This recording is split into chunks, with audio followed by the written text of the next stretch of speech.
بس گفتگو ختم ہو گئی سرکار. یہ ایک دو سوالات ہیں قرآنی حروف میں. حروف مقطعات کیا ہیں؟ حروف مقطعات وہ راز ہوتے ہیں جو اللہ اور معصوم کے علاوہ کوئی نہیں جانتا. اس میں معصومین نے جو احادیث مروی کی ہیں اس میں یہ ہے کہ اس میں ایک ایک حرف کے اندر ایک ایک پوری کہانی ہے. الف لام میم سے مراد آل محمد ہیں، الف لام را سے مراد آل رسول ہیں، کاف ہا یا عین صاد یہ امام حسین کی شہادت کی خبر اللہ نے رسول کو دی تھی. جب امام حسین ہاتھوں پہ تھے تو اس وقت جو آپ کو سنائی جاتی ہے کہ جناب جبریل نے آ کے کربلا کی خاک دی تھی تو اس میں ساتھ صرف اتنا ہی جملہ تھا، کاف ہا یا عین صاد. کاف کربلا میں ہلاک ہوگا یزید کے ہاتھوں آتش پیاس کے ساتھ، صاد صبر کے ساتھ. لہٰذا ہر ایک حرف کے اندر ایک ایک راز ہے جو اللہ نے معصوم کو، یہ خدا معصوم کو، جس طرح جو نوجوان بیٹھے جس طرح کچھ علوم ایسے ہیں جس میں کچھ پاس ورڈ ہوتے ہیں، یہ قرآن کے وہ پاس ورڈ ہیں جو سوائے معصوم کے کوئی نہیں جانتا، اور معصوم نے اپنی مرضی سے جنہیں دیے ہیں. یہ وہ ہیں، یہ خود اسم اعظم نہیں، یہ اسم الہیہ ہیں. کوئی یہ ہماری عقیدت کی بہت بڑی چھلانگ ہوتی ہے کہ ہم کہتے ہیں کہ علی کا نام اسم اعظم ہے. اسم اعظم سلمان بھی ہے.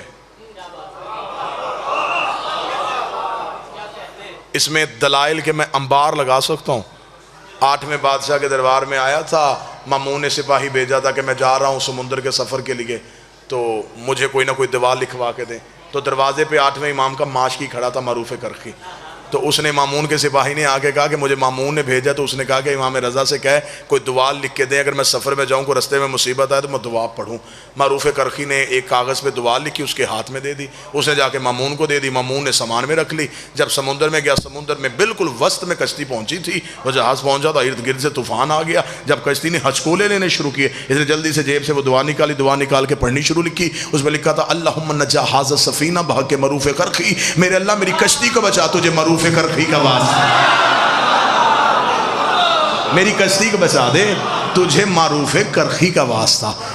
جب مامون نے یہ دعا پڑھی تو اس نے فوراً ہچکولے لیتی ہوئی کشتی میں اپنے غلام کو بلا کے اس نے کہا یہ کس سے لکھوائی تھی؟ ملا تھا امام رضا سے. اس نے کہا ملا نہیں، دروازے میں معروف کھڑا تھا، اس سے کہا تھا، وہ لکھوا کے لایا تھا. اس نے یوں پکڑا، اس نے دھوکہ کر دیا اس رضا کے غلام نے. اس نے اپنے نام کی دعا لکھ کے بھیج دی. اس نے یوں جیسے ہی کاغذ دریا کی لہروں پہ مارا، کاغذ کا مس ہونا تھا، لہروں میں سکوت آ گیا. ڈوبتی ہوئی کشتی واپس آئی، بالکل خیریت کے ساتھ وطن واپس آئے. اس نے سپاہیوں سے کہا سب سے پہلے معروف کرخی کو لے کے آؤ. معروف کرخی کو لایا گیا. مامون کے چہرے کا رنگ زرد ہو چکی تھی. اس نے کہا قتل بھی کروں گا، سزا بھی دوں گا، تو نے حکومت کے ساتھ دھوکہ کیا ہے. میں نے بھیجا تھا بندہ امام کے پاس، تو نے امام سے ملنے نہیں دیا، دعا بھی اپنی مرضی سے لکھ کے بھیج دی. لیکن مجھے صرف اتنا بتا تو کون سا عمل کرتا ہے، تیرے نام میں اتنا اثر کیسے آ گیا، تیرا نام معجزہ کیسے بن گیا؟ اس نے مسکرا کر خدا تجھ پہ لعنت کرے، 14 سال ہو گئے ہیں مجھے بطول کے بیٹے کا پانی بھرتے ہوئے. 14 سال میں دن میں کئی بار کہتا معروف ادھر آ، معروف پانی لا، معروف مصلا بچھا. میں دیکھنا چاہتا تھا اتنی بار اس کی زبان سے میرا نام نکلا ہے، اب میرے نام میں اتنا اثر آ گیا ہے کہ میں کسی کی مشکل کشائی کر سکتا. معصوم کا فرمان ہے کہ ہمارے جو غلام ہیں ان کے وسیلے سے بھی دعا مانگو تو قبول ہوتی. علی انبیاء کا وسیلہ ہے، ہماری حاجات و کمبر بھی سنتا ہے، ہماری مشکلات و سلمان بھی ٹال دیتا ہے. علی نبیوں کے وسیلے کا نام ہے، اسم الہی کو علی کہتے ہیں. کاش وقت قریب آئے، دنیا کو شعور آئے اور دنیا معرفت کی دہلیز پہ بیٹھ کے ولایت کی بھیک مانگے تاکہ ہمیں پتہ چلے کہ علی ولی اللہ کسے کہتے ہیں. حاضری ہو گئی، میزبان کی حیثیت سے حاضری تھی. انشاءاللہ 14 ربیع الاول سید تنویر شاہ جی کے ہاں پہاڑیاں والا میں آپ کے سامنے مکمل حاضری ہوگی. میرے لیے انتہائی قابل احترام میرے بھائی عباس رضا ممبر پہ تشریف فرما ہیں. علی ولی اللہ کو بچاتے بچاتے علی کی بیٹی شام کے بازار میں چلی. 2 کی 2 سطریں پڑھوں گا.